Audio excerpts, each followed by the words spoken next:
বাংলাদেশের পুনর্গঠন এবং চলমান সংস্কার কার্যক্রমে অন্তর্বর্তী সরকারকে সম্ভাব্য সব ধরনের সহযোগিতার দৃঢ় আশ্বাস দিয়েছে কাতার।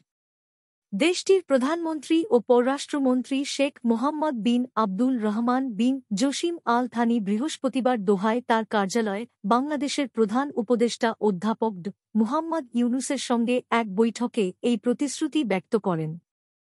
বৈঠকে কাতারের প্রধানমন্ত্রী বাংলাদেশের অন্তর্বর্তী সরকারের প্রধান উপদেষ্টা অধ্যাপক ইউনূসের নেতৃত্বের প্রতি তার দেশের পূর্ণ সমর্থন ও আস্থা প্রকাশ করেন।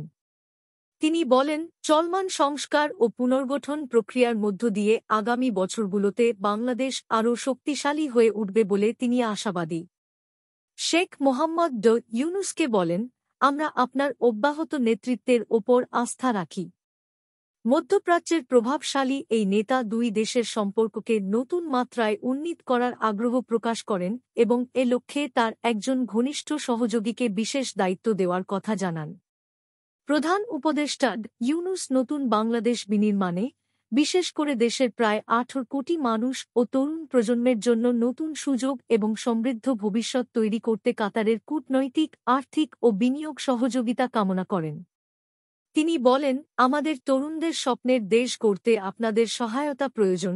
এর জবাবে কাতারের প্রধানমন্ত্রী সহযোগিতার ক্ষেত্রগুলো সুনির্দিষ্ট করতে একটি কারিগরি দলকে কাতার সফরের আমন্ত্রণ জানান। বৈঠকে রোহিঙ্গা সংকট নিয়েও গভীর আলোচনা হয়। ইউনূস বাস্তুচ্যুত রোহিঙ্গা জনগোষ্ঠীর মায়ানমারে সম্মানজনক ও নিরাপদ প্রত্যাবাসন নিশ্চিত করতে কাতারের সক্রিয় ভূমিকা প্রত্যাশা করেন। আর্থনা শীর্ষ সম্মেলনের ফাঁকে রোহিঙ্গা সংকট নিয়ে উচ্চ পর্যায়ের সংলাপ আয়োজনে সহায়তার জন্য তিনি কাতারের প্রধানমন্ত্রীকে ধন্যবাদ জ্ঞাপন করেন।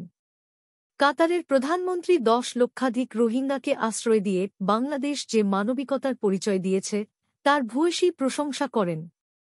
তিনি রোহিঙ্গা সংকটের স্থায়ী সমাধানে আন্তর্জাতিক সমর্থন জোরদার করার ওপর গুরুত্ব দেন এবং এই ইস্যুতে কাতার বাংলাদেশের পাশে থাকবে বলে পুনর্ব্যক্ত করেন।